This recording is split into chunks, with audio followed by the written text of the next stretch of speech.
খুদরি রাদিয়াল্লাহু তাআলা আনহু থেকে হাদিস বর্ণিত একটা ঘটনা আমরা একটু শোনার চেষ্টা করি। তিনি বলেন, আমার নবীজির জবান মুবারক আমি বলতে শুনলাম, রাসূল সাল্লাল্লাহু আলাইহি ওয়াসাল্লাম মানুষের মাঝে ভাষণ দিতে গিয়ে নবীজি বললেন, আল্লাহ তার এক বান্দাকে দুনিয়া এবং আল্লাহর নিকট যা আছে এই দুইয়ের মধ্যে যে কোনো একটিকে গ্রহণ করার স্বাধীনতা প্রদান করেছেন। দুনিয়াতে যা আছে, আল্লাহর কাছে যা আছে, আল্লাহ তার একজন বান্দাকে দুনিয়া এবং আল্লাহর কাছে যা আছে তার একটাকে গ্রহণ করার স্বাধীনতা প্রদান করেছেন। এই দুইয়ের মধ্যে যে কোনো একটিকে গ্রহণ করার স্বাধীনতা প্রদান করেছেন। অতঃপর সে বান্দা আল্লাহর নিকট যা আছে তা বেছে নিয়েছেন, দুনিয়ার কোনো কিছু বেছে নেন নাই। বর্ণনাকারী হযরতে আবু সাঈদ খুদরি রাদিয়াল্লাহু তাআলা আনহু বলেন, তখন আবু বকর সিদ্দিক রাদিয়াল্লাহু তাআলা আনহু নবীজির জবান মুবারকের এই কথা শুনে কান্না করে দিয়েছেন। সাহাবায়ে কেরাম বলেন, আবু বকর সিদ্দিক রাদিয়াল্লাহু তাআলা আনহুর কান্না দেখে, চোখের পানি দেখে আমরা আশ্চর্যজনিত হয়ে গেলাম, আমরা অবাক হয়ে গেলাম। তখন নবীজি সাল্লাল্লাহু আলাইহি সাল্লাম এক বান্দার খবর দিয়েছেন যাকে পছন্দ করার স্বাধীনতা দেওয়া হয়েছে। অতঃপর নবীজি বলেন, রাসূল সাল্লাল্লাহু আলাইহি সাল্লাম হলো স্বাধীনতাপ্রাপ্ত ব্যক্তি, আর আবু বকর সিদ্দিক রাদিয়াল্লাহু তাআলা আনহু হলো আমাদের মাঝে সর্বাত্মক জ্ঞানী ব্যক্তি। জোরে জোরে বলেন সুবহানাল্লাহ। এই হাদিস যখন হাদিস বিশারদরা ব্যাখ্যা করেছেন, তারা বলেন, সিদ্দিক আকবরকে প্রশ্ন করা হয়, আপনি কেন কান্না করেছেন? আবু বকর সিদ্দিক রাদিয়াল্লাহু তাআলা আনহু বলেন, আমি চিন্তাগ্রস্ত হয়ে গেলাম, হতাশাগ্রস্ত হয়ে গেলাম। না জানি আল্লাহ তাআলা দুনিয়ার কোন জিনিসের পছন্দকারী আমি আবু বকরকে বানিয়ে দেয়, আর আল্লাহর কাছে যা আছে তারও পছন্দকারী বানিয়ে দেয়। আমি আবু বকর সিদ্দিক এই জন্য কান্না করেছি। কিন্তু যখন শুনতে পাইলাম আমার নবীজি হলেন সবচাইতে বেশি স্বাধীনতা প্রাপ্ত আল্লাহ তাআলার কাছে, এরপরে নবীজি বলেছেন সর্বাত্মক জ্ঞানী হলাম আমি আবু বকর, আমি আর টেনশন করলাম না, চিন্তা করলাম না, আমার বুঝতে দেরি হয় নাই। আমার আল্লাহর রাসূল আমারে বলেছেন আমি জ্ঞানী, আমার এখন আর কোনো চিন্তা নাই, টেনশন নাই। এবার বলেন, নবীজি যাকে জ্ঞানী বলেছেন তাকে ছোট করার ক্ষমতা দুনিয়ার কারোর আছে নাকি? এবার আমার নবীজি পরবর্তী জায়গায় বলেন, অতঃপর নবীজি আবার ইরশাদ করেন, নিশ্চয়ই সঙ্গ দেওয়া, বন্ধুত্বের জন্য ধন সম্পদ দিয়ে সর্বাত্মক আমি নবীকে অনুগ্রহকারী, আমি নবীকে সহযোগিতাকারী হলো হযরতে আবু বকর সিদ্দিক রাদিয়াল্লাহু তাআলা আনহু। আর আমি নবী যদি আমার আল্লাহর পরে কাউকে আমার খলিল বানাতাম, কাউকে আমার বন্ধু বানাইতাম, বন্ধুরূপে গ্রহণ করতাম, তাহলে আমি অবশ্যই আমার আবু বকর সিদ্দিককে গ্রহণ করতাম। তবে ইসলামের বন্ধুত্ব এবং ভালোবাসা মসজিদের দিক দিয়ে আবু বকরের দরজা ব্যতীত অন্য কোনো দরজা খোলা রাখা যাবে না।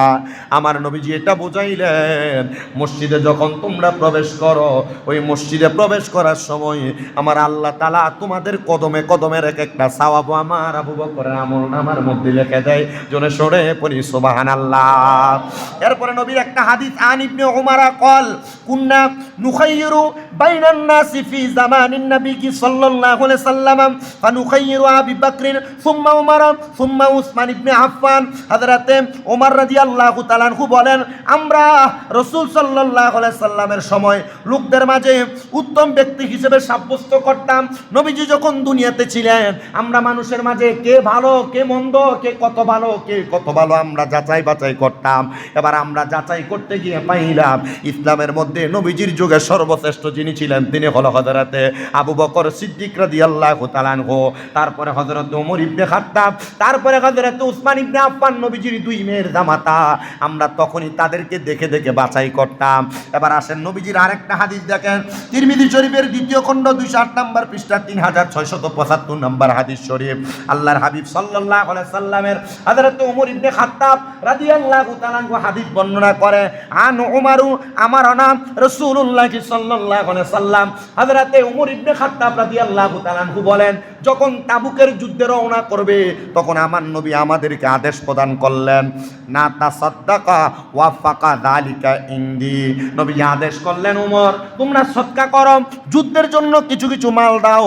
ওমর রাদিয়াল্লাহু তাআলা আনহু বলেন, ওয়া ফাকা যালিকা ইনদি, তখন আমার কাছে মাল ছিল, তখন আমার কাছে সম্পদ ছিল। মালান ফাকুলতুল ইয়াউমা আসবিকু আবু বকরিন ইন সাবাকাতুহু ইয়াউমা। হযরতে আবু বকরের চাইতে বেশি কোনোদিন আমি দান করতে পারি নাই, আবু বকরের চাইতে বেশি দিতে পারি নাই। আমি ওই দিন চিন্তা করলাম আমার কাছে যেহেতু মাল আছে আমি আবু বকরের চাইতে বেশি দান করে দিব।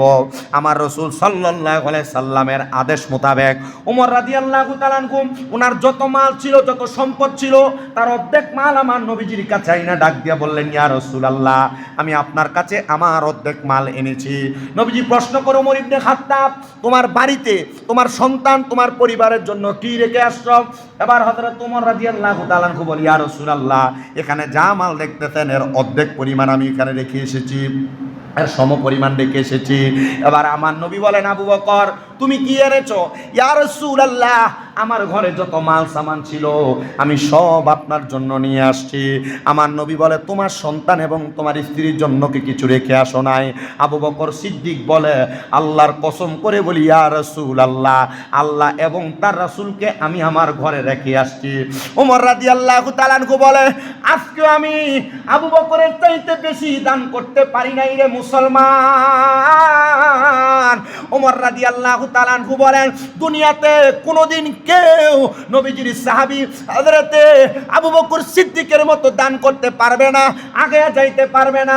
এবার বলেন যে আবু বকর একটা সম্পদ পরবর্তী বেলার জন্য তার ঘরে রেখে আসে নাই। নবীজি প্রশ্ন করছেন, সব সম্পদগুলো রেখে আসে নাই, সব নিয়ে আসছেন, শুধু আল্লাহ এবং তার রাসূলকে তার ঘরের মধ্যে রেখে এসেছেন। আপনারা বলেন ওই সাহাবীর দামটা কম না বেশি? আমার নবী রাহমাতুল লিল আলামিন নবীজির পরবর্তী একটা হাদিস শরীফ লক্ষ্য করলে আপনারা আরো বুঝতে পারবেন। আমার নবীজি পরবর্তী হাদিস, আন আবি হুরায়রা قال قال رسول الله صلى الله عليه وسلم ما نفياني مال قط ما نفياني مال ابي بكر قال فبقى আবু বকর فقال هل انا ومالي الا لك يا رسول الله। হযরত আবু হুরায়রা রাদিয়াল্লাহু তাআলা আনহু হাদিস বর্ণনা করে তিনি বলে, আবু বকরের ধন সম্পদ আমার যতটুকু উপকারে আসছে অন্য কারো সম্পদ আমার কাছে উপকারে আসে নাই। হযরত আবু বকর সিদ্দিক বসা, নবীজি বসা, আবু হুরায়রা বসা। হযরত আবু বকর সিদ্দিক কান্না করে দিছে, ইয়া রাসূলুল্লাহ এগুলা তো আমার না, আমার যত মাল সম্পদ আছে এগুলো আমার আল্লাহ এবং আপনি রাসূলের। নবীজির পরবর্তী হাদিস লক্ষ্য করেন মুসলিম ভাইরাম, আমার নবীজির ইন্তেকালের পূর্বে নবীজির কলিজার টুকরা স্ত্রী আম্মা জান আয়েশা সিদ্দিকাকে ডাক দিলেন। নবীজি বলেন, হে আয়েশা তুমি আমার নিকট তোমার পিতা আবু বকর এবং তোমার ছোট ভাইকে ডাক দাও। মারহাবা পড়বেন না? নবীজি ডাক দিয়া বলেন, আয়েশা, নবীজির বড় আদরের স্ত্রী ছিলেন মা আয়েশা সিদ্দিকা। নবীজি বলেন, আয়েশা তুমি তোমার আব্বা জান আবু বকর সিদ্দিক এবং তোমার ভাইকে আমার নিকট নিয়ে আসো।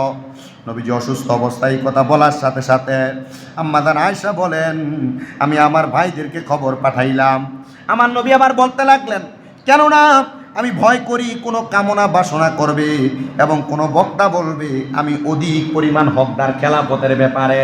আমার আবু বকরকে আমি বইলা দিয়া যাই, আমার আবু বকরকে আমি জানাইয়া দিয়া যাই, কেন দুনিয়ার জমিনের কেউ যেন খেলাফতের অধিকার দাবি না করে। কারণ আমি নবী বলে দিয়ে গেলাম, আমি নবীর কাছে হযরত আবু বকর সবচাইতে পূর্বে খেলাফত পাওয়ার যোগ্য। জোরে কোন সুবহানাল্লাহ।